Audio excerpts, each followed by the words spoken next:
I don't keep count of the years, but sometimes they remind me of myself. 73. That sounds impressive, but I feel much younger. They say antiques only get more expensive with age. I hope that rule applies to antique store owners.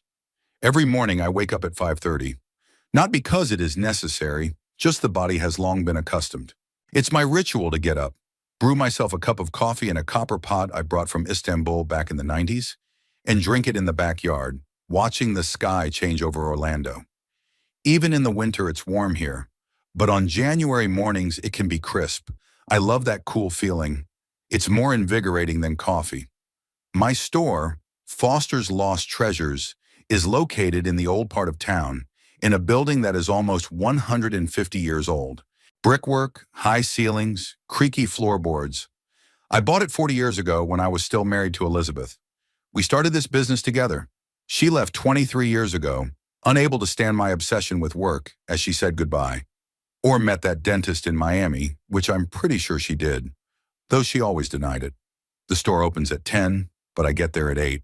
I love those 2 hours alone among things that have a story. Antique clocks, silver teapots, handmade furniture, paintings by unknown artists that may one day be recognized as masterpieces. Every object here has a soul. Unlike many people, things don't lie or betray. Good morning, Mr. Foster.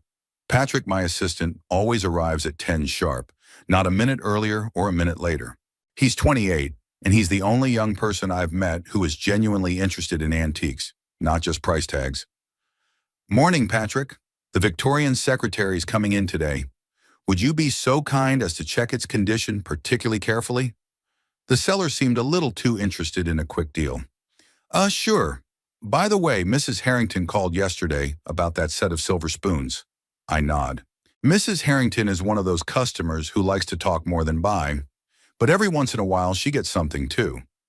While Patrick opens the windows and checks the cash register, I go to my office, a small room at the back of the store. There are pictures hanging on the walls here. Me as a young man with Elizabeth, a few black and white shots of my parents, and just one with Ronald, my son, when he was about 5 years old. He's smiling into the camera, holding a toy car I gave him. This picture is like a picture from another life. Ronald grew up secretive and calculating. He was average in high school and chose economics in college, although he had no particular talent for it. Now he is 44, working in some corporation in a position with the word manager in the title, always trying to appear more successful than he really was. He met Sarah, his wife, 15 years ago. They met in Miami at some corporate party. She worked in marketing. A beautiful woman, smart but cold. Their 2 children, my grandchildren, twins Ethan and Emma, now 13, seem like strangers to me, though I've tried to connect with them. Usually on rare encounters, they're stacked on their phones while Ronald and Sarah make polite but idle conversation. I pull a small leather-bound notebook from my desk drawer. In it, I keep guest lists and menus for special events. In 3 days, I'll be 73 years old. I don't attach much importance to birthdays, but I decided to do things differently this time. Maybe it's the age thing. You start to appreciate the time you have left. I invited Ronald and his family and a few friends, Howard and his wife Lorraine, whom I'd known for 30 years, Martha from the flower store across the street, Charles, my lawyer and chess partner. It's funny how I trust people who aren't related to me more than I trust my own son. We spoke to Ronald on the phone a week ago. I reminded him of my birthday. His voice sounded distracted, like he was doing something else while talking to me. Of course, Dad, we'll be there. Sarah has already bought you a present. You don't have to buy anything, I said. Just come over. I haven't seen Ethan and Emma in a long time. They miss you, Ronald lied.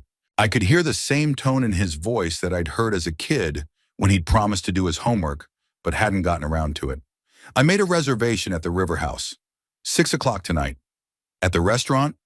I thought you were going to celebrate at home. No, I thought I'd treat myself this time. River House is an expensive restaurant on the waterfront with great food. I'd wanted to go there for a long time, but I kept putting it off. It was awkward to go to such a place alone. I also knew that Sarah would appreciate the choice. She loves upscale places and the chance to mention them to her friends. Okay, Dad, we'll come. Ronald's voice sounded more enthusiastic when he heard the name of the restaurant. It was predictable. My son always appreciated status things. I made a note in my book. 6 people, including me. Not too big a group, but enough to not feel lonely on my birthday. Mr. Foster! Patrick's voice snapped me out of my reverie. Mrs. Harrington is here and is asking about the French dresser. I put away my notebook and stepped out into the hall. Mrs. Harrington, a lady in her early 60s with impeccably styled graying hair, was looking at a 19th century dresser I had purchased at auction last month. Arthur, darling, this dresser is fascinating. Tell me its history. I smiled. Mrs. Harrington loves stories more than the things themselves. This dresser belonged to a French aristocrat who fled during the Revolution. Legend has it that she kept the family jewels in one of its secret drawers. I knew that in reality the dresser probably belonged to some wealthy merchant, but clients pay not only for things, but also for the stories you can tell about them. Delightful, her eyes lit up. And how much is this piece of history worth? $3,700. But for you as a regular customer, I can give you a small discount. Mrs. Harrington sighed faintly. You know how to get hold of my purse, Arthur. My husband will be furious, but I'll take it. I nodded to Patrick, and he began to formalize the sale.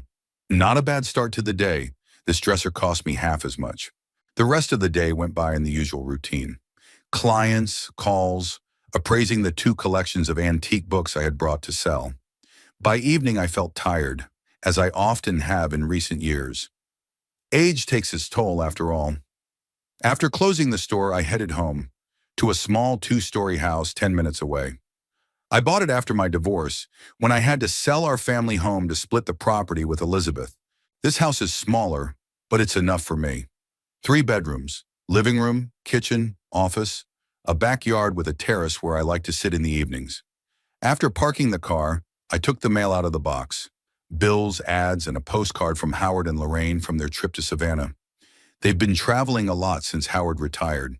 I've always put off traveling for later. First because of work, then because of the excuses I made up for myself. Opening the door, I turned on the light in the hallway. The house greeted me with silence. Sometimes that silence feels cozy, sometimes it feels oppressive. Today, thinking about my upcoming birthday, I felt the loneliness, especially keenly. I put the kettle on and took the leftovers of last night's dinner out of the fridge. Warming them up in the microwave, I sat down at the kitchen table. Sometimes I wonder how my life would have turned out if Elizabeth hadn't left. Would we be happy now? Or would we have turned into one of those older couples who barely speak to each other over dinner at restaurants? After dinner, I went up to the bedroom. On the bedside table was a photograph of Elizabeth, the only one I'd kept. It showed her young, laughing, the wind ruffling her hair. We were at the beach on our 5th anniversary. I always thought we would spend a lifetime together. But it turns out that love is also a kind of antique, a beautiful but fragile thing that needs careful handling. I couldn't keep it. Ronald was more attached to his mother than to me. When she left, he was 21 years old and in college. He blamed me for failing to keep her. Maybe he was right. After the divorce, our relationship became strained and only got worse as the years went by. I went to bed and picked up a book, a biography of Churchill, which I'd been reading for a week. But my thoughts kept returning to Ronald and his family. The last time I'd seen them was Christmas, 2 months ago. They had only spent 2 hours at my place, hurrying off to some party. Sarah hardly spoke to me. The kids were absorbed in their gadgets. Ronald asked how things were going at the store, but I sensed he wasn't interested in my answer. In those 2 hours, he mentioned twice that he wanted to buy a new house, hinting that he was short on funds. I had always tried to help my son financially, paid for his education, helped with the down payment on their current home. But the more I gave, the more he expected to receive. In recent years, his interest in me seemed to be limited to the question of inheritance. I made no secret of the fact that I was going to leave him the store and all my savings. I hoped to get at least a semblance of affection in return, but increasingly I felt like an expiring ATM machine. Sarah had only made things worse. Beautiful and ambitious, she always wanted more than Ronald could provide with his paycheck. I know she encouraged him to ask me for money. She never hid her impatience, especially when it came to my health. "How are you feeling, Arthur?" she'd ask with fake concern in her voice, and I'd see her looking around my house appraising it, as if estimating how much it was worth. The grandchildren were another pain. I tried to find common ground with them, gave them gifts, took an interest in their hobbies, but they grew up in a world of gadgets and social media that was foreign to me.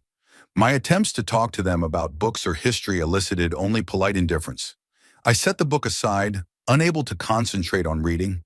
In 3 days, I would turn 73 years old. I invited my son and his family to my birthday party, hoping for what?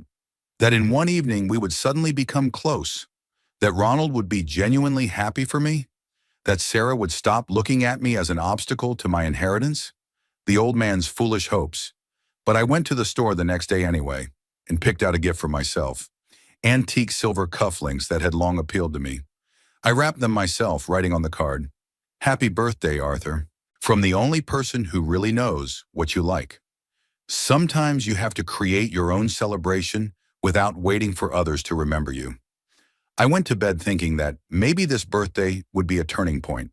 Maybe seeing me grow old, Ronald will realize that there is less and less time for reconciliation. Maybe Sarah will show a little genuine concern. Maybe the grandchildren will get off their phones and notice Grandpa. Maybe.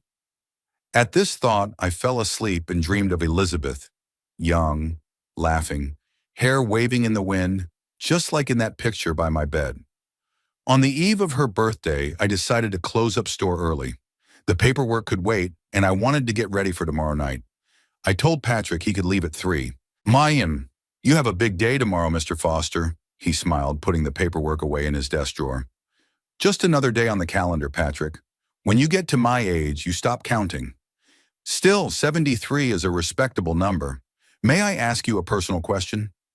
I nodded, closing the silverware case. "What's the most important lesson you've learned over the years?" I wondered.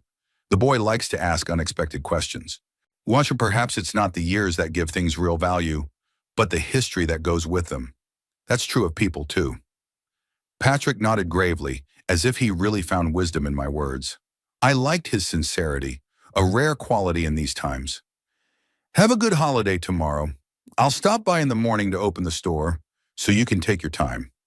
"Thank you, but I'll be my usual self.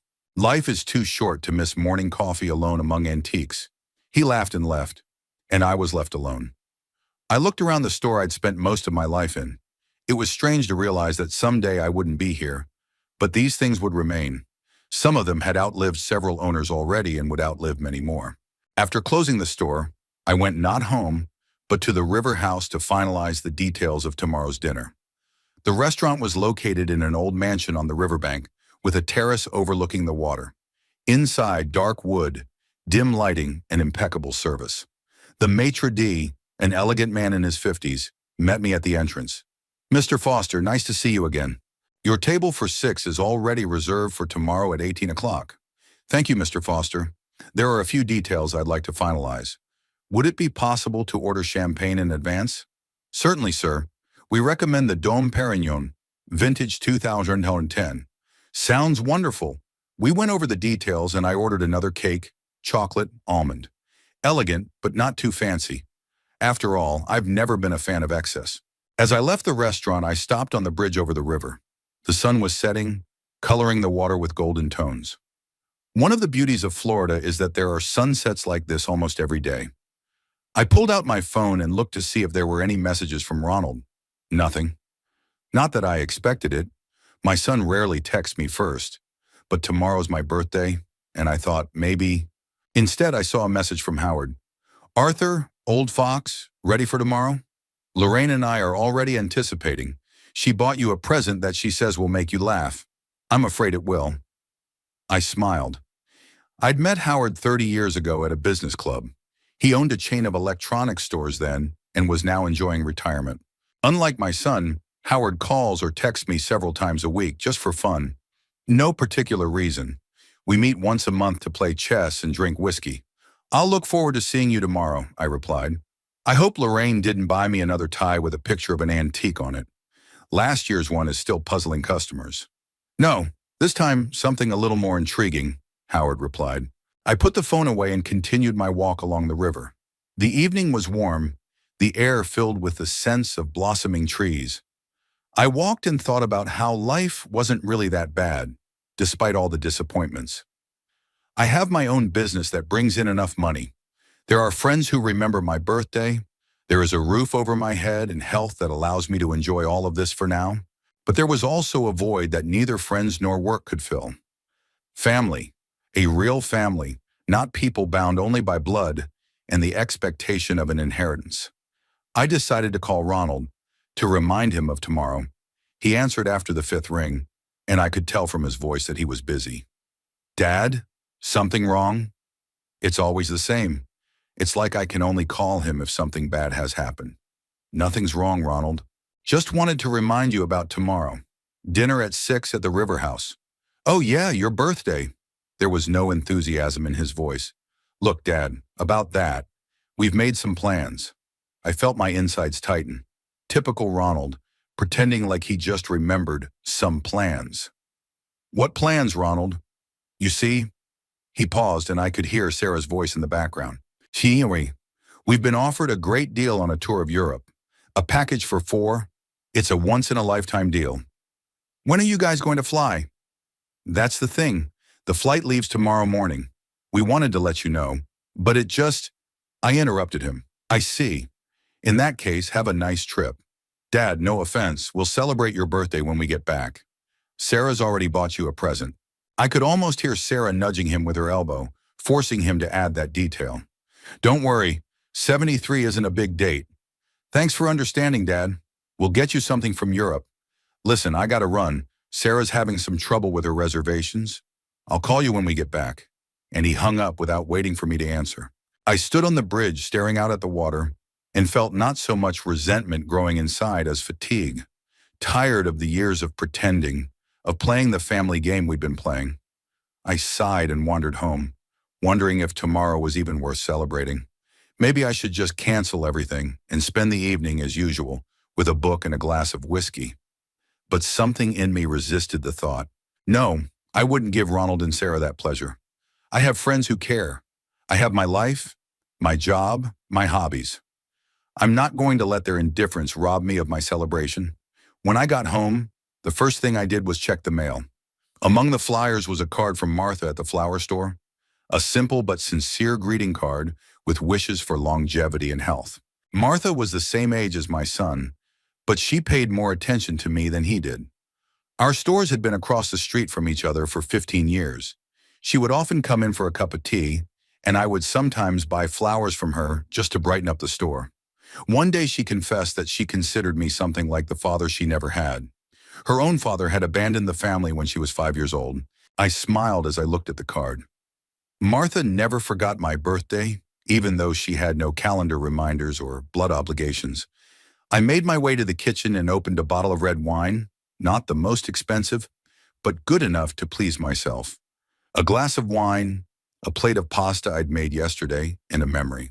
I remembered how Ronald, as a teenager, had once come to my store after school and spent all day there, showing interest in my business for the first time.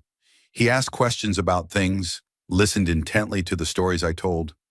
I thought then that maybe he would inherit not only my business, but also my passion for antiques. But that was the only day like that. He never showed any real interest again. What changed? When had we lost that connection? My phone vibrated. A message from Ronald. Dad, sorry about the conversation today. It was in a hurry. Sarah and the kids and I are really looking forward to our trip to Europe. It's a rare chance like this. I hope you're not too upset.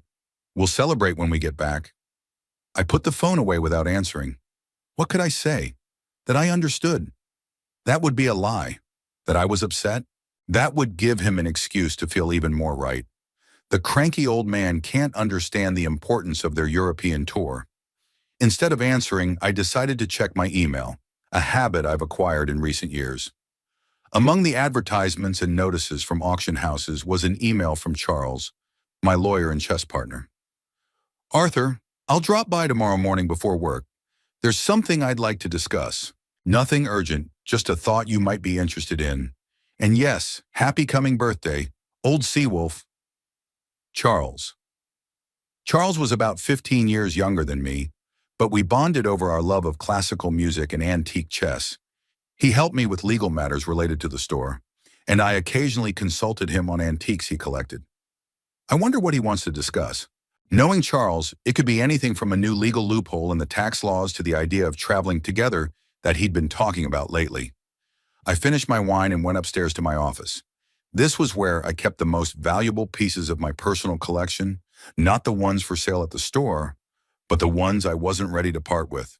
An antique watch inherited from my grandfather, several first editions of favorite books, a collection of fountain pens from the early 20th century. There was a small safe in the corner. I opened it and took out a velvet box with the cufflinks I'd chosen for myself as a gift, silver with an intricate pattern and small sapphires. Not flashy, but elegant. I was going to wear them tomorrow. Now, after talking to Ronald, the gesture seemed even more meaningful. I take care of myself. I give myself gifts. There's something both sad and liberating about it at the same time. I returned the box to the safe and locked it. Then I sat down at my desk and began to write, the old-fashioned way, with a fountain pen on good paper. It wasn't a memoir or a diary, but rather thoughts meant for myself. Sometimes I wrote down memories. Other times I wrote reflections on the future. Today I wrote about disappointment and how to learn to accept it without letting it poison my remaining years. About how blood kinship doesn't guarantee a true connection. About how sometimes you have to let go of expectations and accept reality as it is. I wrote late into the night, and when I finished, I felt a strange calm. Tomorrow I will turn 73 years old. I will live that day with dignity, in the company of people who really want to be around me. And Ronald, well, he's made his choice. In the morning, I was awakened by a phone call. I glanced at the clock. 6 in the morning. Who would call so early? It was Ronald. I felt my heart beat faster. Had he changed his mind? Had they decided to postpone the trip and come to my birthday party? Good morning, Dad. His voice sounded cheerful. Too cheerful for this early hour. I'm sorry to call you so early, but we're already at the airport. Boarding soon? I see, was all I could say. I wanted to apologize again for missing your party. Sarah says we'll be sure to bring you something special from Paris. I didn't say anything. Something special from Paris. As if a souvenir could replace their presence. Dad, are you there? There was impatience in his voice. Yes, Ronald, I'm here. Thank you for calling. Have a nice trip. Listen, I've been thinking. He paused, and I could almost hear another request forming in his head. Could you check our mail once in a while we're gone? I canceled newspaper delivery, but some important letters might come in. That's it. Not an apology call, but a favor. Of course, Ronald. When are you coming back? In 2 weeks. I'll text you the gate code. The house key is under the vase at the back entrance. Good, I said, feeling something cold and hard growing inside. Anything else? No, that's it. Oh, Sarah says we're already boarding. Gotta run. Happy birthday, Dad. Enjoy your day. And he hung up. Enjoy your day. Like it was so easy. I got out of bed and walked to the window. It was beginning to dawn. The sky in the east was colored pink and gold. Another day. Another year of life. I went down to the kitchen, put the coffee pot on the stove, and walked out into the backyard. The morning air was fresh, with birds chirping somewhere in the distance. I inhaled deeply and exhaled slowly. 73 years. Not a lot, but not a lot. Enough to understand something about life and people. Back in the kitchen, I poured myself a cup of coffee and pulled out my phone. A new message from Ronald, the code for the gate to their house and a reminder of the key under the vase. Nothing else. No mention of a birthday, no wishing me a good day. Just practical information. I put the phone away and took a sip of coffee, feeling its bitterness on my tongue. Also a reminder of sorts. Life isn't always sweet, but that doesn't mean it can't be enjoyed. Tonight I'll put on my best suit, new cufflinks, and head out to a restaurant. I'll smile, accept congratulations from my friends, drink good champagne, and eat chocolate cake with almonds. And then maybe I'll make a decision that's been brewing inside me for a long time. Because at 73, it's not too late to start a new chapter of life. My birthday began as usual, an early rise and coffee in the backyard. Only today I allowed myself a rare treat, fresh pastries from a French bakery that had recently opened 2 blocks from my house. The croissant melted in my mouth and the coffee was especially flavorful. Small pleasures are all I need at my age, 73 years old. It's strange to think about that number. My parents didn't even live to be 60. My father died of a heart attack at 59. My mother of cancer 2 years later. Sometimes I wonder if they see me now. Are they proud of the way I've lived these years? Or like Ronald, do they think I could have done better? After breakfast, I headed to the store. Patrick was already there, wiping down the display cases and arranging the new acquisitions. The collection of antique snuff boxes we'd bought last week from a collector's widow. "Happy birthday, Mr. Foster." He handed me a small box tied with a simple ribbon. "It's nothing fancy, but I thought it might suit you." I opened it, and inside was an antique silver bookmark engraved with a clock, a fine piece of early 20th century craftsmanship. "Patrick, this is, wonderful. Where did you find it?"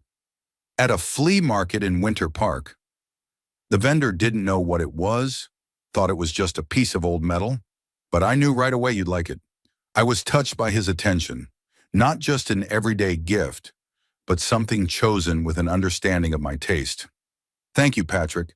I'll use it for the book I'm reading now." He smiled, clearly pleased with my reaction. "Are your son and his family coming today?" he asked, returning to his work. "No." I tried to keep my voice casual. "They had an opportunity to go to Europe.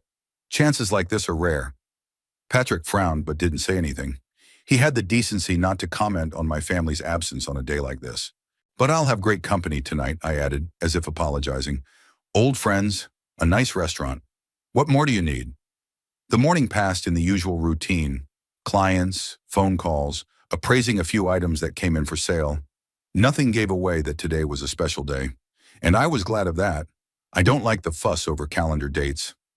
Around noon, Charles stopped by, as promised. "Happy birthday, Seawolf." He shook my hand with his firm grip and handed me a bottle of good scotch. "This will come in handy on cold evenings." "Thank you, Charles." I put the bottle on the table. "Was there something you wanted to talk about?" Charles looked around, as if checking to see if there were any ears around, though it was just us and Patrick in the store, fiddling with a catalog in the far corner.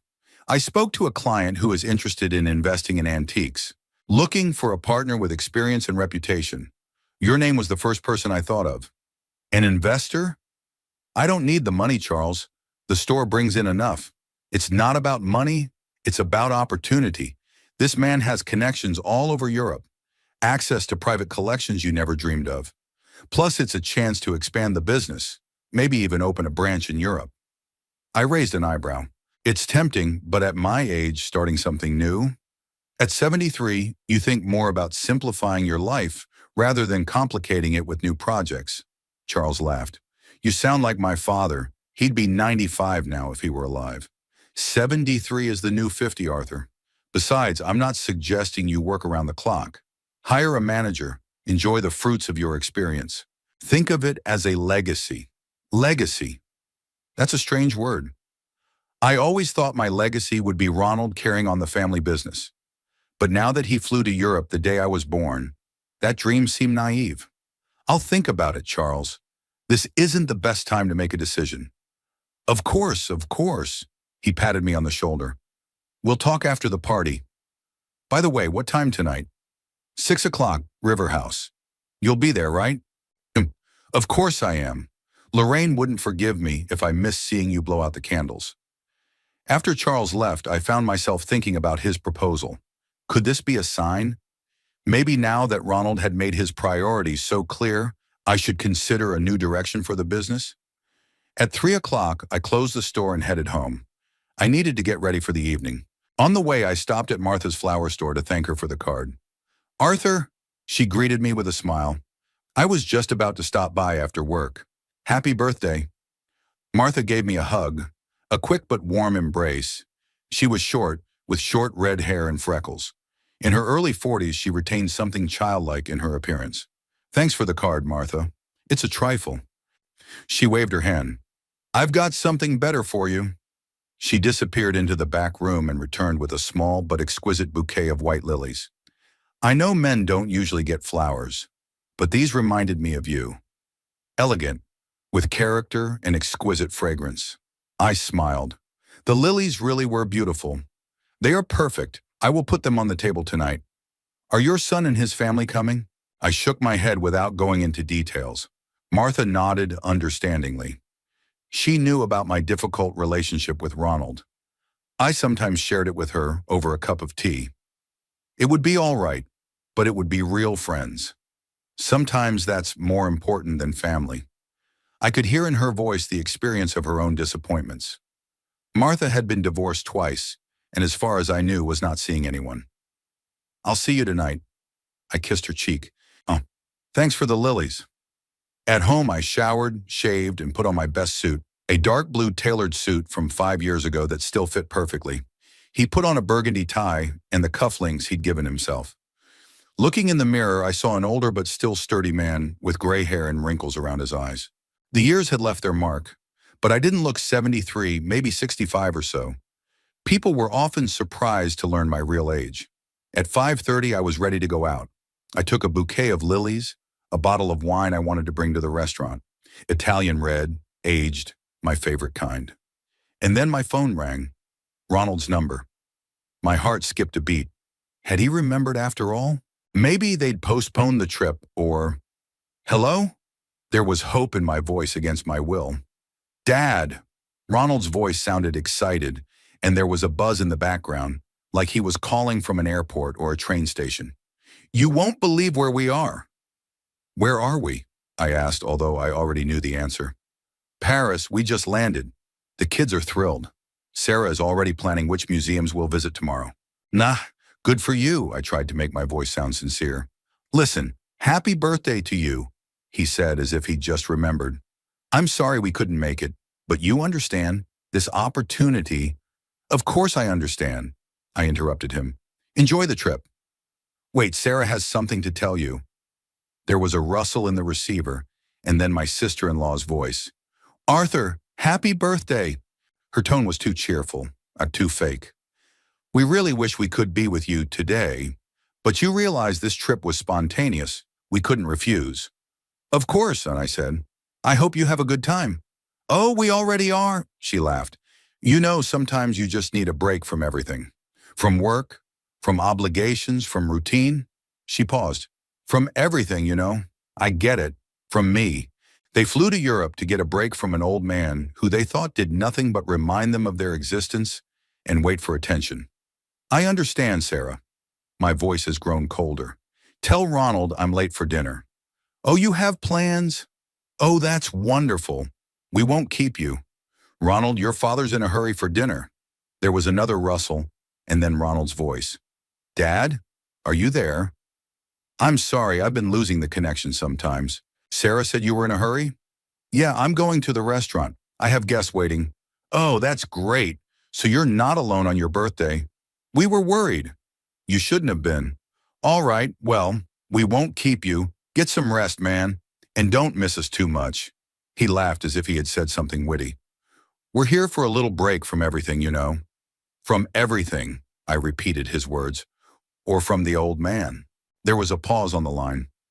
What? Dad, are you offended? I was just kidding. You know how much I value our relationship. Of course I do. The way you flew to Europe the day I was born. Dad, I explained. There's a bit of irritation in his voice. It was a spontaneous trip. We couldn't say no. You're the one who always said we should take advantage of opportunities when they come up. I did say that, and I'm glad you finally heeded my advice. Enjoy the ride.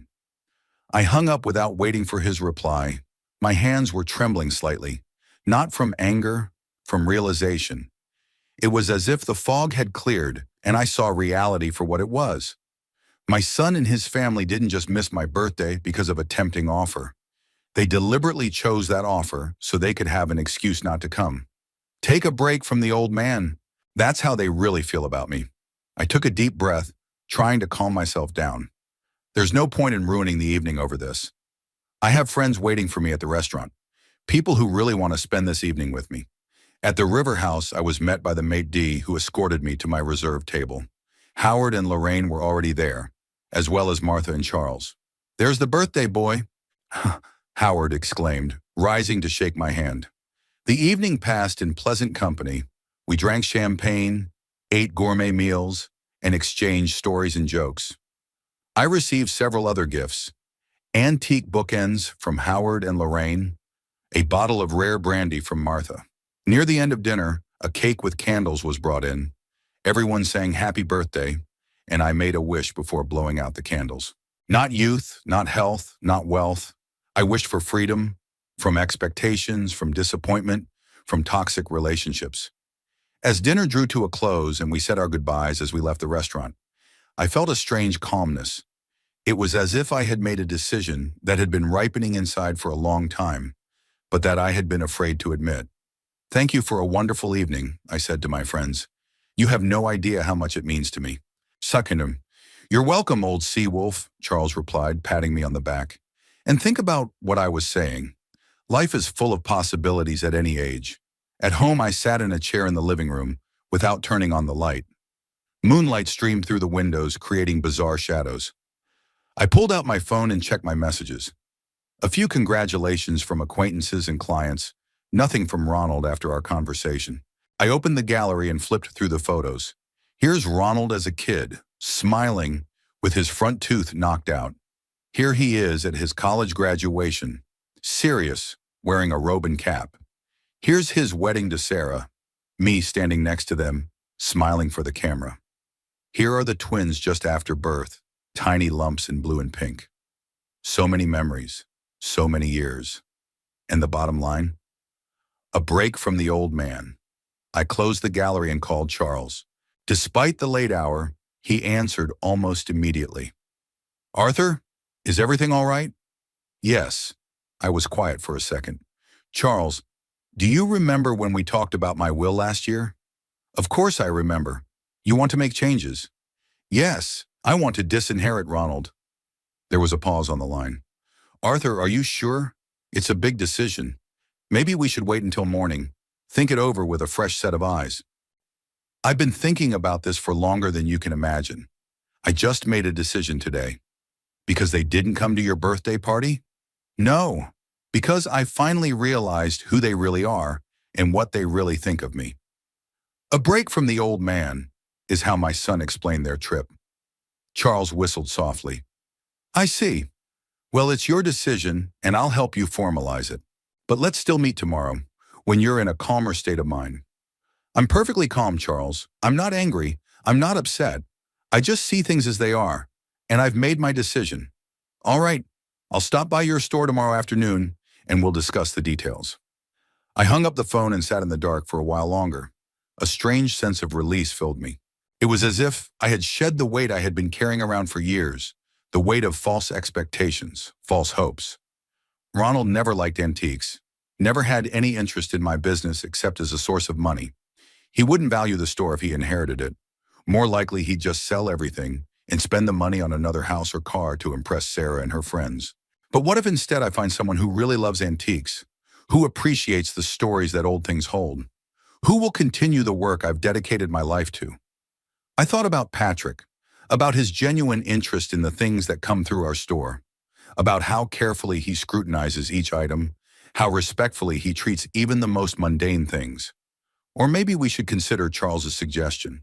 Expand the business, open a branch in Europe, create something more than just a store in Orlando. The possibilities suddenly seemed endless. I no longer felt bound to a son who had never appreciated my efforts.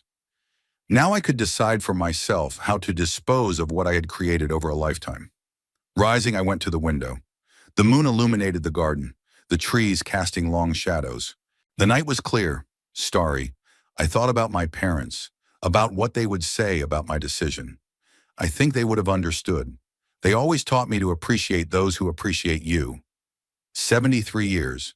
Not a lot, but enough to realize a simple truth. Some connections aren't worth the effort we expend to maintain them. Sometimes it's better to let go and move on. Tomorrow I will meet with Charles and change the will. I will exclude Ronald and his family from inheritance. Not out of revenge, not out of resentment, out of respect for myself and my life's work. And maybe that will be the start of something new. After all, who says it's too late to start over at 73? The day after my birthday, the weather changed. Heavy clouds hung over Orlando, with occasional rays of sunshine breaking through. Nature itself seemed to reflect my inner state, a mixture of bitterness and a strange, unexpected relief. I arrived at the store as usual, at 8 in the morning. Patrick hadn't shown up yet, and I was glad to be alone among the familiar things. The antique clock ticked quietly, counting down the seconds, minutes, hours as it had done long before I was born and would do after I died. There was a beauty and peace in it. I made myself a cup of tea and sat at my desk, poring over papers. Invoices, invoices, invoices, requests from clients, ordinary matters that suddenly seemed surprisingly insignificant. Funny how one realization can change perspective, make you see life in a different light. At 9:55, Patrick showed up, slightly out of breath, as if he'd been running. "Good morning, Mr. Foster. How was your evening last night?" "Pleasant, thank you." I decided not to go into too much detail. "Good company, good food, everything you need." He nodded, hanging up his jacket. "And your son and his family? They couldn't make it?" I shook my head. "They're in Europe. Spontaneous trip. Couldn't say no." Something flashed in Patrick's eyes, maybe sympathy or bewilderment, but he just nodded and got to work. Another quality I appreciated about him, he didn't pry. The morning passed in the usual routine. Two customers came in, an elderly couple looking for an antique lamp for their living room, and a young collector interested in antique nautical charts. I helped them pick out what they were looking for and even enjoyed the process. It's always nice to see things find new owners who will appreciate them. After lunch, as promised, Charles came in. He looked serious, even a little concerned. In his hands, he held a leather briefcase with documents. "Arthur," he shook my hand, "are you sure you want to do this?" I nodded, inviting him into my office. "Absolutely. Thank you for coming on such short notice." We sat down at the table. Patrick, noticing Charles, delicately closed the office door, leaving us alone. "Sonam, I've prepared the documents as you asked." Charles opened his briefcase and took out a folder. "But I have to tell you that this decision may have serious consequences for your relationship with your son." "What relationship, Charles?" I grinned bitterly. "We've been strangers for a long time. Ronald is only interested in my money, not in me." "Still," Charles put his hand on my shoulder, "let's consider the alternatives. Maybe not exclude him completely? Keep a portion of the inheritance, but with certain conditions?" I shook my head. "No, I've been thinking about this for a long time. If I left him anything, it would mean that I was encouraging his behavior, that it's okay to treat me like an ATM, disregard my feelings, and still get rewarded. That's not right." Charles sighed. "You're right. I just wanted to make sure you weren't making a decision on emotion. Believe me, the emotions have long since subsided. All that's left are the facts." We got to work. Charles explained to me the legal intricacies of the new will he'd prepared. Basically, I was excluding Ronald and his family from inheritance. Instead, I planned to leave the bulk of my assets, my store, my house, my savings, to be managed by a foundation to be established after my death. The foundation would support young antique dealers and restorers, helping them start businesses or get an education. "That's a worthy goal." Charles nodded when I explained my idea to him. "Your legacy will live on in the works of those you help." "And one more thing." I was quiet for a moment, pondering the decision I had made that night. "I want to leave Patrick a stake in the business. 10% now, 40 more after I die. The rest will go to the foundation." Charles raised his eyebrows. "Patrick, your assistant? Are you sure?" "Totally. He's the only person I know who genuinely loves antiques. He has taste, flair, and integrity. He deserves this chance." Charles nodded and made a note. "Good. I'll prepare all the necessary documents. But I must warn you, Ronald can contest the will after your death." "Let him try," I shrugged. "Everything I do is legal, and I have good reason to change my mind." When the formalities were over, Charles asked, "Are you going to inform Ronald of your decision?" I hesitated. Part of me wanted to call my son right now and tell him he was disinherited, to show him that there were consequences for his actions, but the other part realized that would be petty and would only lead to scandal. "No, not yet. Maybe someday, if the right moment arises. For now, let him enjoy Europe." Charles nodded. "A sensible decision. Less drama." He gathered the papers back into his briefcase. "What now, Arthur? What are your plans?" I smiled, feeling oddly relieved. "You know, I've been thinking about this all night. For so many years, I've lived with the idea that I should save and grow a fortune for Ronald. Every decision, every purchase, every investment, all with his future in mind. And now I'm free of that. And what are you going to do with that freedom? Well, for starters, I'm going to seriously consider your offer about partnering with this investor, possibly expanding the business. That could be interesting. Great, Charles brightened up. I'll arrange a meeting next week. Also, I paused, I'm thinking about traveling, a real long trip. I've always wanted to see the world, but I kept putting it off. First because of work, then because of responsibilities to the business and Ronald. But now that I'm free, where do you want to go? I wondered. The world was so big, so many places I wanted to see. Italy, for starters. I'd always wanted to see Florence, Venice, Rome, then maybe Japan. I've always been interested in their culture, especially their attitude to old things. And England, of course, there's so much history there, so many antique stores and auctions. That sounds amazing, Charles smiled. And when do you plan to go? Soon. As soon as I finish my current business and prepare the store for my absence. Maybe in a month or two. We shook hands and Charles left, promising to send the final version of the documents in the next few days. I was left alone in my office, pondering a future that suddenly seemed full of possibilities. It was strange how one decision, to exclude my son from the inheritance, seemed to lift a weight I'd been carrying for years without realizing it. After Charles left, I went out to the sales floor of the store. Patrick was finishing serving a customer, a young woman who was buying an antique brooch for her mother. "Mr. Foster," Patrick said to me as the customer left, "are you all right? You look different." I smiled. The guy was observant.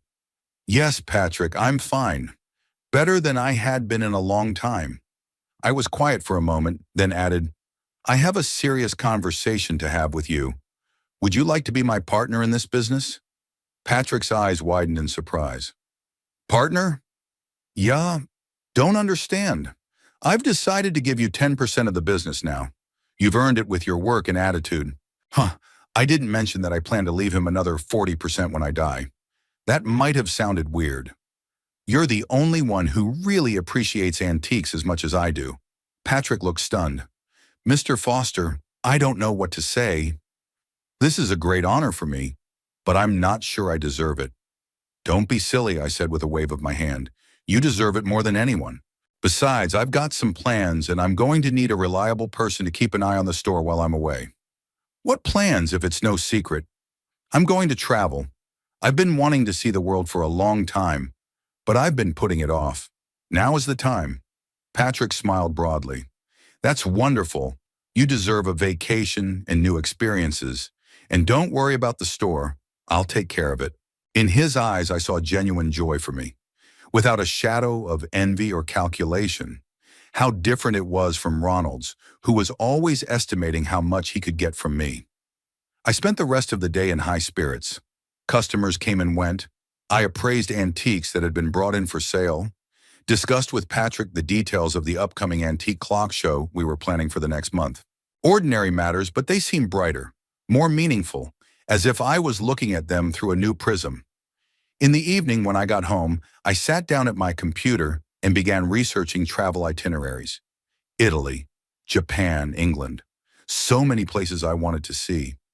I imagined wandering the narrow streets of Florence, admiring the architecture, going into small antique stores, talking to local collectors, how I explore Japanese temples and gardens, taste real sushi, buy ancient ukiyo-e prints, how I visit Sotheby's auctions in London, stroll through the British Museum, explore Portobello flea markets. But where to go first? After some deliberation, I decided to start with Italy. I've always wanted to see Florence, the cradle of the Renaissance, a city full of art and history. I started looking for information on flights, hotels, and attractions. To my surprise, planning a trip turned out to be a fascinating endeavor in itself. So many options, so many possibilities. Glancing at my watch, I was surprised to find that it was almost midnight. The time flew by. I closed the computer and went up to the bedroom, feeling more energized and alive than I had in years. There was a picture of Elizabeth on the bedside table. I picked it up and took a long look at my ex-wife's face. I wondered what she would say about my plans. Would she approve of my decision to exclude Ronald from the inheritance? We'd been divorced for over 20 years, but sometimes I still found myself mentally consulting her. You know, Liz, I said quietly to the pictures, I'm finally doing what you always said I would do. I'm starting to live for myself. Better late than never, right? I put the picture back up and went to bed. Sleep didn't come. Too many thoughts swirling around in my head. Traveling, a new business partner, possible expansion of the business, and, of course, Ronald. How would he react when he found out about my decision? Would he try to change it? Or maybe it would be a lesson to him, make him rethink his attitude towards me. I remembered our conversation the day I was born. A break from the old man. That phrase still resonated with pain, but it wasn't so sharp. It was more like a sad realization of how little our relationship meant to him. For me, they were everything. I was always thinking about him, about his future, about his well-being. How many times had I denied myself something to give him a better life? How many times have I put off my dreams, my desires, thinking about his needs? And now I'm free. Free from expectations, from obligations, from having to save and grow a fortune for a son who only sees me as a source of money. Free to travel, to explore the world, to expand my business or, on the contrary, to reduce it if I want. Free to live for myself for the first time in years. The thought was both frightening and exhilarating. I had defined myself for so long through my role as a father, through my responsibility to Ronald, that now, having discarded that role, I felt a little lost.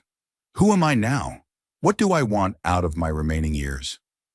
What will bring me true fulfillment? I rolled over onto my other side, trying to find a more comfortable position.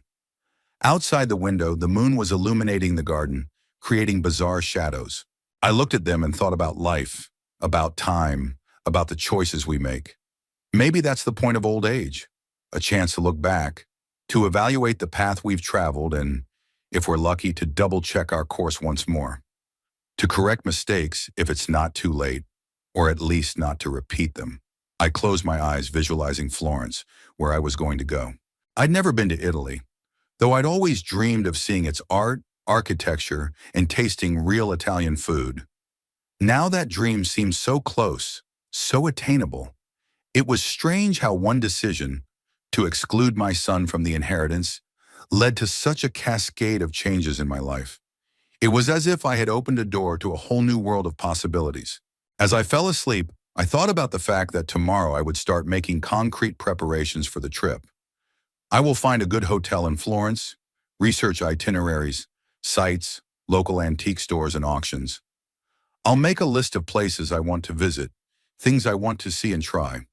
I've also thought about preparing Patrick for a more active role in running the store. If I'm going to be traveling, he's going to have to take on more responsibility. But I was sure he could handle it.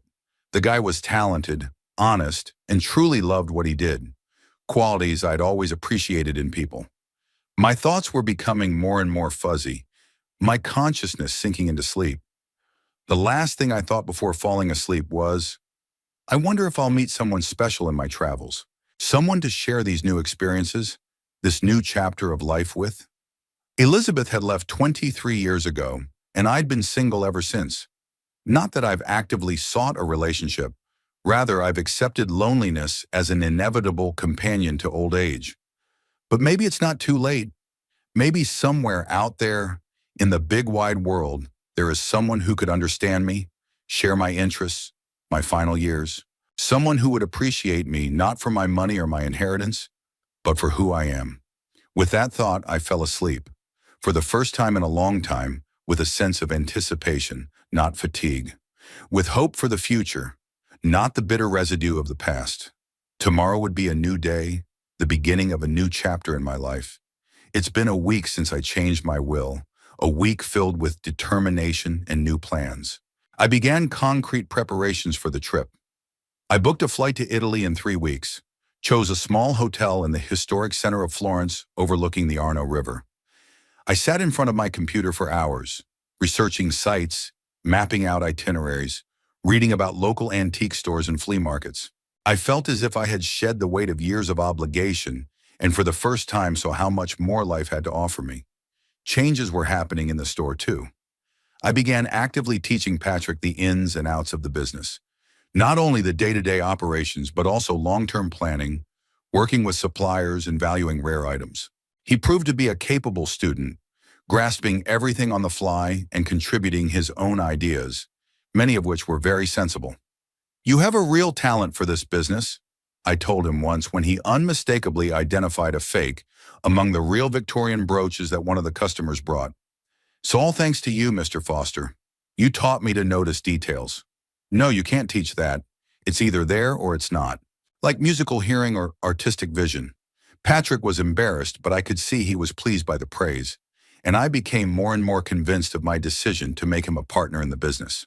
At the end of the week, I invited Howard to lunch to discuss my plans with him. We met at a small Italian restaurant near my store. Howard arrived at exactly the right time, as trim and elegant as ever, despite his 70 years. "You look different, Arthur," he said, shaking my hand. "It's like you've lost a dozen years."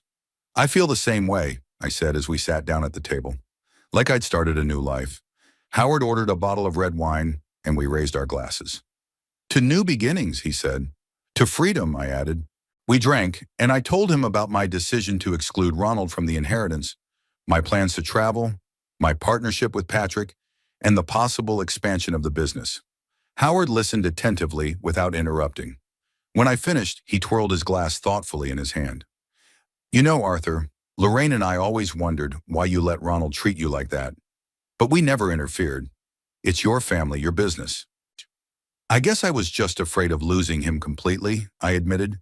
He was all I had left after Elizabeth left. But I realize now that I'd lost him a long time ago. I just didn't want to admit it. "So what now? Are you ready for a complete breakup?" I wondered. Was I ready to never see my son, my daughter-in-law, my grandchildren again? "I don't know. It's not what I want, but I won't put up with the way they treat me anymore. If Ronald wants a relationship, a real one, based on mutual respect, not an expectation of inheritance, I'd be happy to, but I won't run after him anymore, trying to buy his attention." Howard nodded. "A reasonable approach." He paused. "What about traveling? Where do you plan to go first?" "Italy. I've always wanted to see Florence, Rome, Venice. I'll visit the antique stores there, see if I can find something interesting for my collection." "That's an excellent choice. Lorraine and I went to Italy 2 years ago, fell in love with it. Be sure to try the authentic pasta carbonara in Rome. It's something incredible." We continued our lunch discussing Italy, antiques, and future plans. Howard talked about his travels with Lorraine, places to visit, little restaurants off the tourist routes. I listened with fascination, imagining myself there, free, exploring new places, open to new experiences. After lunch, we went outside. The day was warm and sunny, as it often is in Florida. "You really do look happy, Arthur," Howard said in parting. "I'm happy for you." "Thanks, buddy, for everything." We hugged and Howard left. I decided not to go straight back to the store, but to walk along the waterfront. I wanted to get some fresh air to think. A walk was exactly what I needed. I walked along the river, watching the passing boats, the people on the shore, young couples, families with children, elderly people sitting on benches. Everyone was busy with their own lives, their own joys and problems. It reminded me how big and diverse the world is, and how little of it I had seen, locked within the confines of my obligations and responsibilities. Back in the store, I found Patrick talking to a customer, an elderly lady interested in Victorian watches. He was confident and professional, answering her questions knowledgeably. I didn't interfere, just watched from a distance, and when the lady left with her purchase, I approached him. "Good job, Patrick. You sold the watch for a great price." "Thank you, Mr. Foster. I remembered what you said about this model. Rare, with a special movement." I nodded, pleased with his memory. At that moment, my cell phone rang. I pulled it out of my pocket and saw Ronald's name on the screen. Strange. My son rarely called me, especially during their vacation from the old man. I decided to answer it. Maybe something had happened with the grandkids. "Ronald? Dad!" His voice sounded excited, almost panicked. What's going on? I just got a call from Jeffrey Parker. Jeffrey Parker was a friend of Ronald's, the son of a mutual friend of Charles and I. Apparently, news of the change of will has already started to spread. And what did Jeffrey tell you? I asked calmly. He told me that you changed the will, that you excluded Sarah and me and the children from the inheritance. Is that true?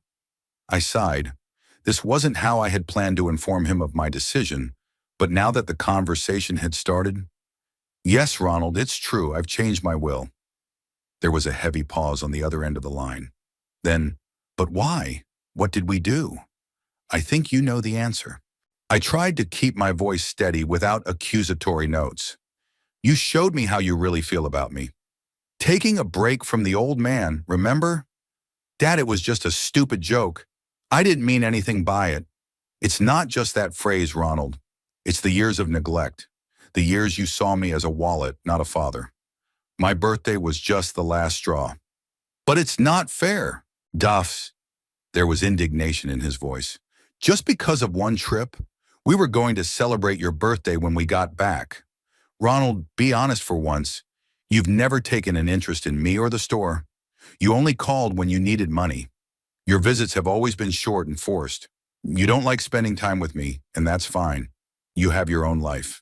But don't pretend that our relationship was anything more than it really is. It's not true, his voice shook. I've always respected you. Always. Please, Ronald, I interrupted him, feeling tired of this conversation. Let's not lie to each other.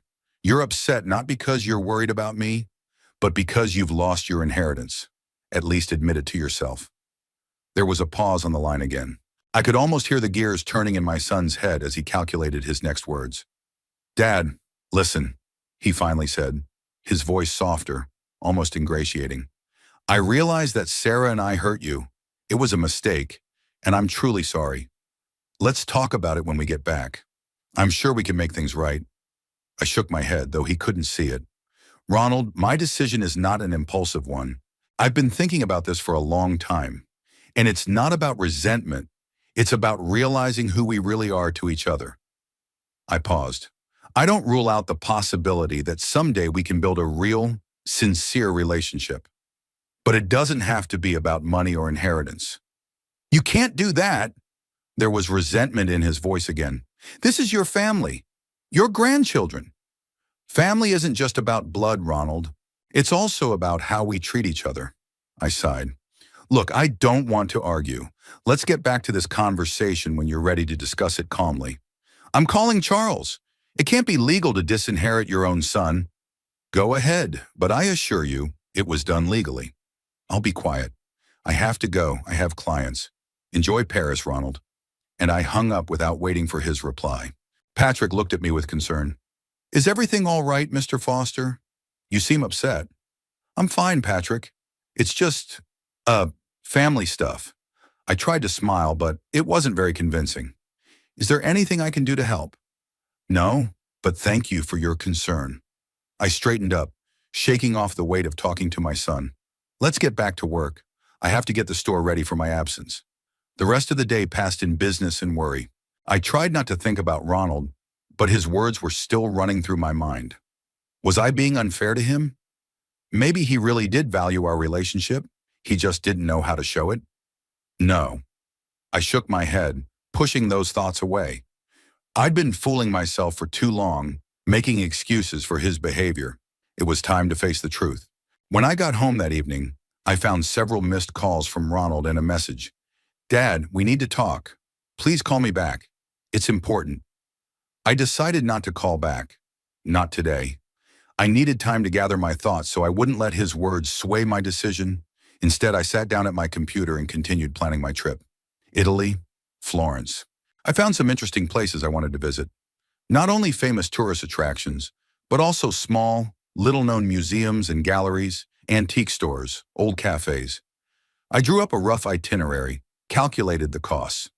All this distracted me from thoughts of talking to Ronald. Before going to bed, I checked my phone. 3 more missed calls from my son and a new message. Dad, this is serious. Charles called me and I know about your plans. Please, let's discuss this like adults. I put the phone away. I'll call Charles in the morning, find out exactly what he told Ronald. but right now I needed rest. The next day I woke up early as usual, put the coffee on, went out to the backyard. The morning was clear, cool. I took a deep breath of fresh air, trying to clear my head of heavy thoughts. After eating breakfast, I called Charles. He answered after the second ringtone. Arthur, good morning. Morning, Charles. Ronald called me yesterday. Said he spoke to you. Yes, he called me hysterically.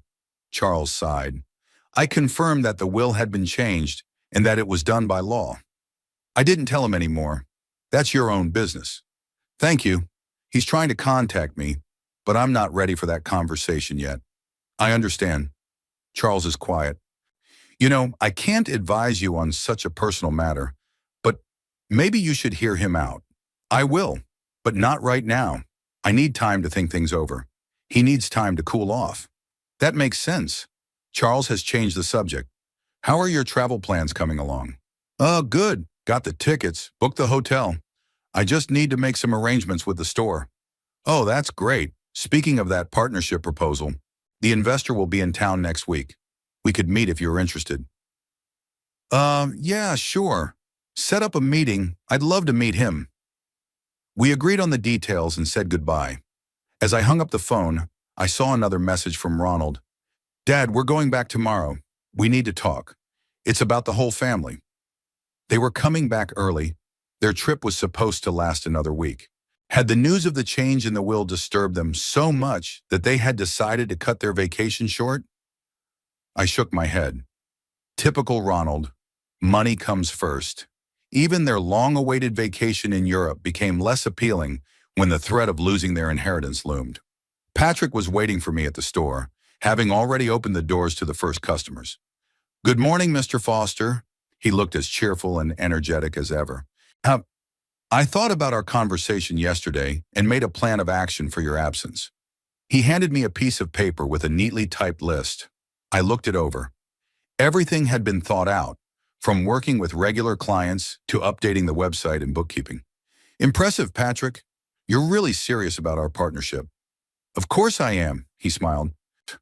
It's a huge responsibility, and I don't want to let you down. The day passed in the usual flurry of activity. I showed Patrick how to work with suppliers, explained the intricacies of pricing, and shared contacts of important customers. He absorbed the information like a sponge, asked intelligent questions, offered his ideas. I became more and more convinced of the correctness of my decision to make him a partner. In the evening after closing the store, I went to meet Marta. We agreed to have dinner at a small cafe near the waterfront. I wanted to share my plans with her. She always knew how to listen and give good advice. Martha was already waiting for me at a table on the terrace. In the light of the setting sun, her red hair looked like fire. Arthur, she waved at me. I thought you weren't coming. I'm sorry I'm late. I sat down across from her. I got held up at the store. That's okay. I ordered us some wine. I hope you don't mind. That's a great idea. The waiter brought a bottle of white wine and 2 glasses. We toasted to the nice weather and I told Martha about my plans. The trip to Italy, the partnership with Patrick, the possible expansion of the business, and of course about breaking up with Ronald. He called me yesterday. He found out about the change of will. And how did he react? Martha leaned forward, looking at me intently. Predictably, first shock, then outrage, then attempts at manipulation. Now he and Sarah are coming back from Europe early to have the talk. Are you ready for that talk? I shook my head.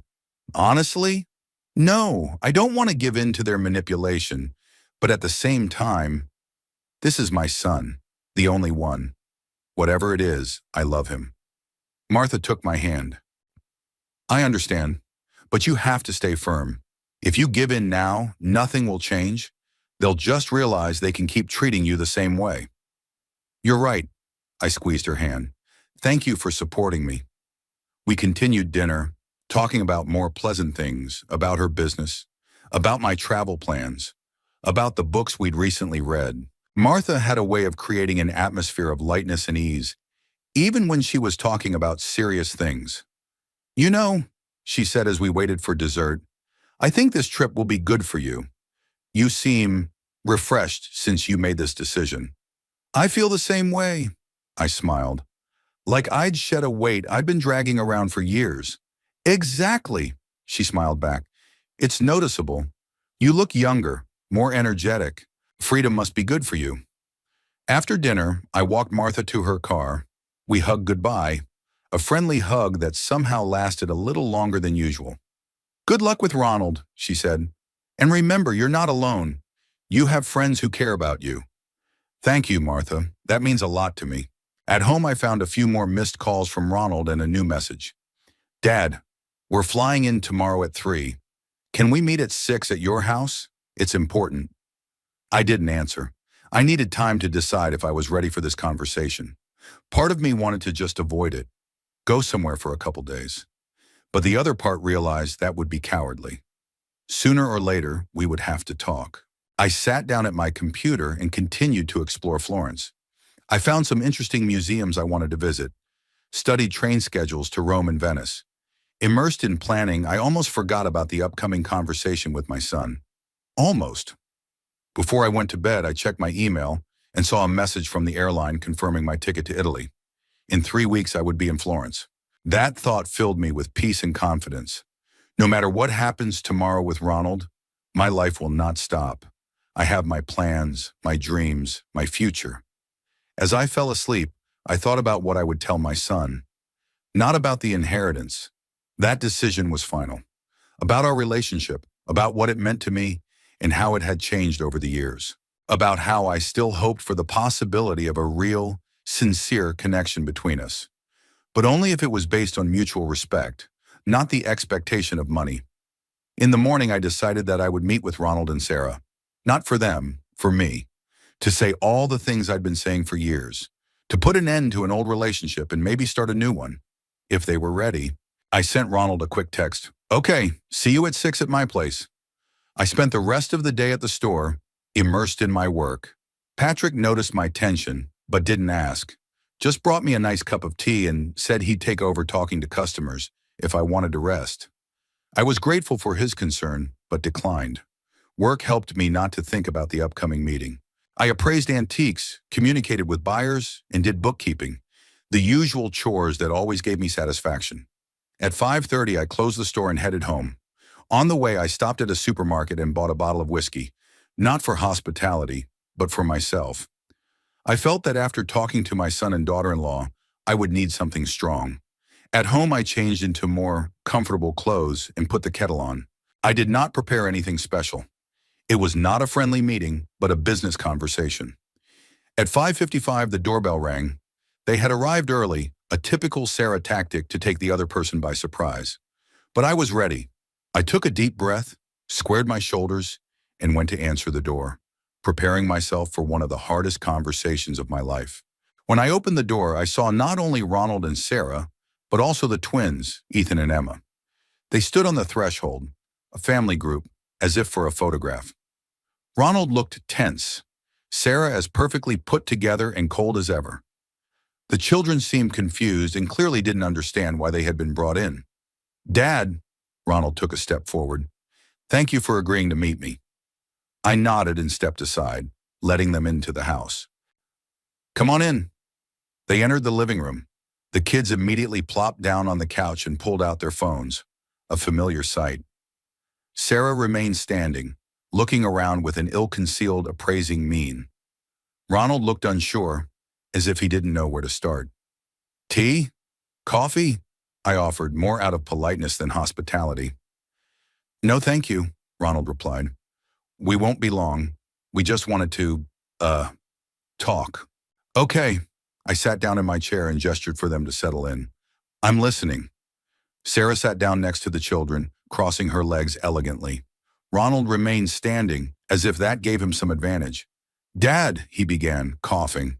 We're all very upset that you've decided to cut us out of the will, especially since you didn't give us a reason. I raised an eyebrow. I didn't. I thought you and I were pretty clear about that on the phone. You mentioned some phrase that I supposedly said. He hesitated.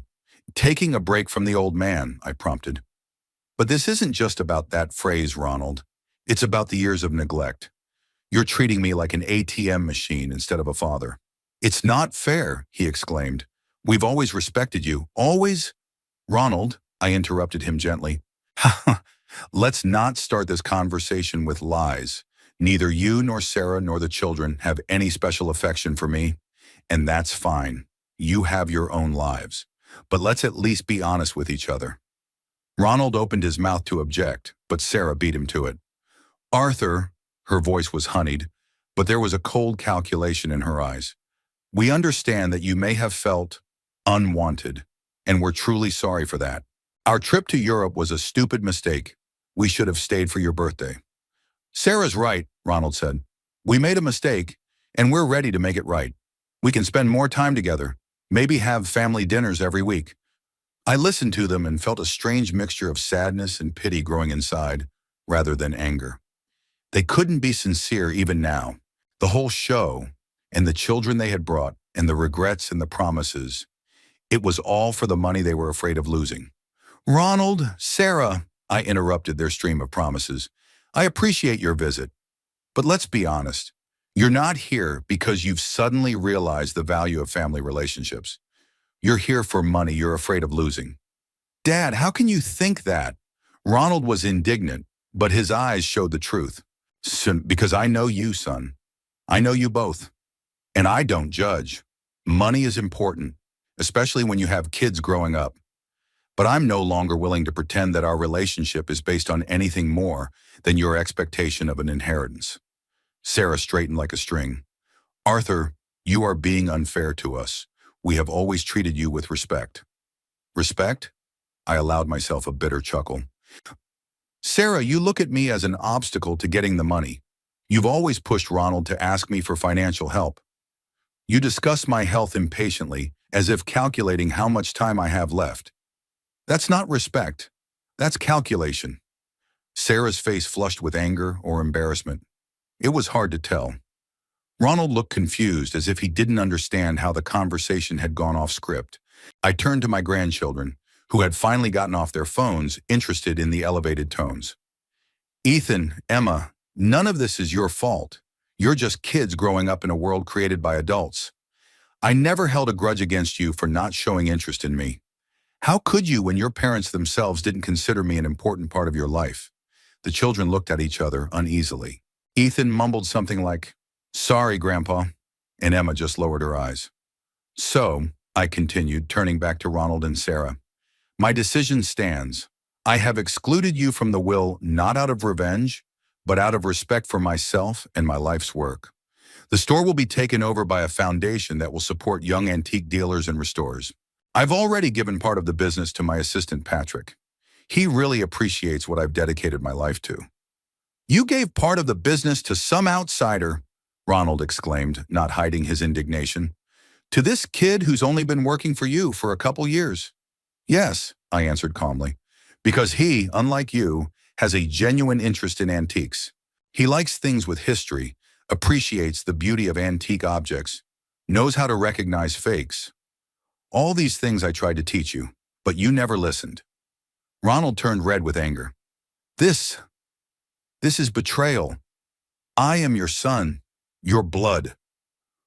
Blood is important, Ronald, but it's not what defines a real family. A real family is people who care about each other, who respect each other's interests, who pay attention not just when they need something. I paused, looking at their faces, Ronald's angry, Sarah's coldly calculating, the children's confused ones. And suddenly I felt a surprising calm. I was telling the truth I'd been holding in for too long, and it was liberating. Sucker, are you really going to leave your own grandchildren uninherited? I looked at the twins. They were back on their phones, disinterested in the adult conversation. Ronald, I said softly, you're a successful man with a good job. Sarah works too. You have a house, cars, the means to travel around Europe. You can provide your children with a good future without my help. And if they ever develop a genuine interest in antiques, the foundation I'm setting up will be able to help them, as well as any other young people with similar interests. Is that your last word? Sarah's voice became icy. Yes, I answered simply. My decision is final. You'll regret it, Ronald clenched his fists. We'll contest the will. We'll prove that you were incapacitated when you changed it. I smiled. You can try, of course. But Charles is one of the best lawyers in town, and he's made sure everything is legally flawless, including a medical evaluation of my legal capacity. It was a bluff. There was no medical evaluation, but Ronald couldn't know that, and I saw the uncertainty flicker in his eyes. "We're leaving," Sarah said abruptly, standing up. "Kids, pack up." The twins rose reluctantly from the couch, keeping their eyes on their phones. "I'm sorry about this," I said sincerely. "I'd always hoped for a real, warm relationship between us. And that door remains open, but only for a relationship based on mutual respect and affection, not on the expectation of money." "Take care of yourself, Dad," Ronald said bitterly. "I hope you'll be happy with your new partner and your foundation." They left, slamming the door. I was left alone in the living room, strangely devastated, but at the same time also relieved of a burden I had carried for too long. I poured myself a whiskey and sat down in a chair. It hurt. Of course it did. But it was a cleansing pain, like after extracting a sore tooth. And underneath it, I felt a growing calm and confidence in the rightness of my decision. The 3 weeks before leaving for Italy passed in preparations. I met with the investor Charles had introduced me to, an intelligent, energetic man with a genuine passion for antiques. We agreed on a partnership that would allow us to expand the business and enter the European market. I continued to teach Patrick the ins and outs of the business, and he grasped everything on the fly, confirming my confidence that the store will remain in good hands. I hadn't heard from Ronald. I didn't know if he was preparing a legal attack on my will or if he was resigned to the situation. Either way, I decided not to think about it now. I had a new life, new plans, new opportunities. On the eve of my departure, I invited my friends, Howard and Lorraine, Charles, Martha, Patrick, over for dinner. We sat in a small Italian restaurant, drank good wine, discussed my upcoming trip and plans for the future. "To new beginnings," Howard toasted, "and to the courage to start over when most people have given up." "To Arthur," Martha added, her eyes glowing with warmth, "to his wisdom and strength of spirit." "Shedor." "To the future," I said, raising my glass, "and to true friends who make it brighter." The evening passed in a warm, friendly atmosphere. When we were saying goodbye, Martha hugged me longer than usual. "Write to me," she said, "and bring me something special from Florence." "I will," I promised, suddenly realizing how much I would miss her.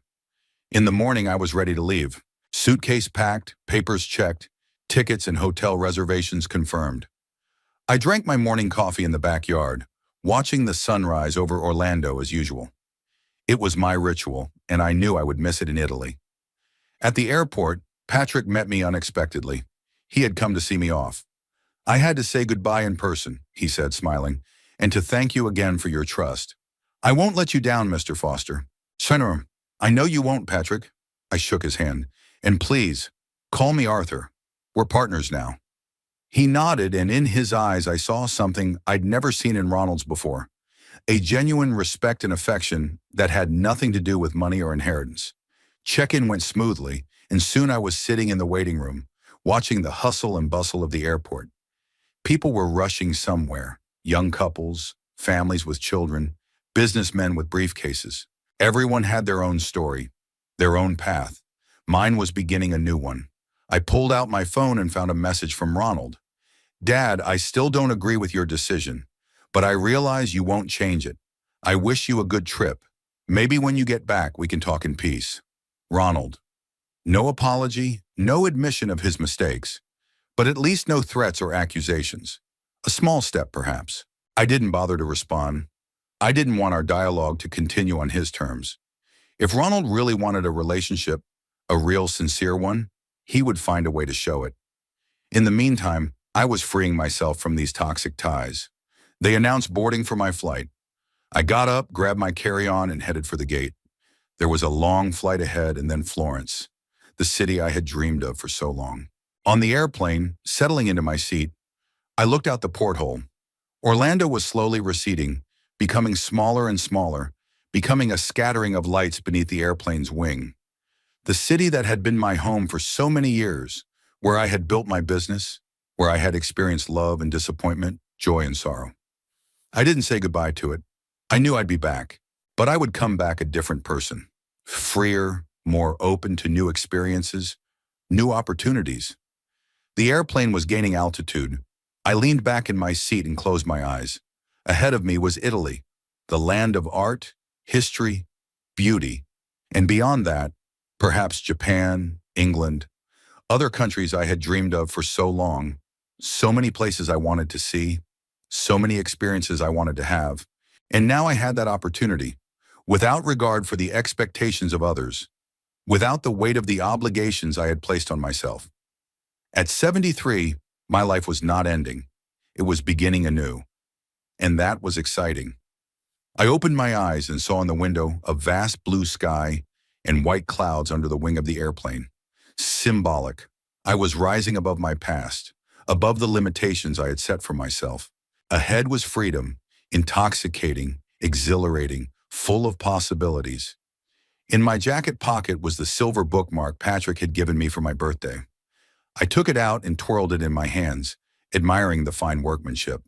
The engraved clock read almost midnight, but for me it wasn't the end of the day, it was the beginning of a new one. A time to start anew, a time to open a new chapter of life. The stewardess brought drinks. I took a glass of wine and took a sip, savoring the flavor. There was so much ahead of me.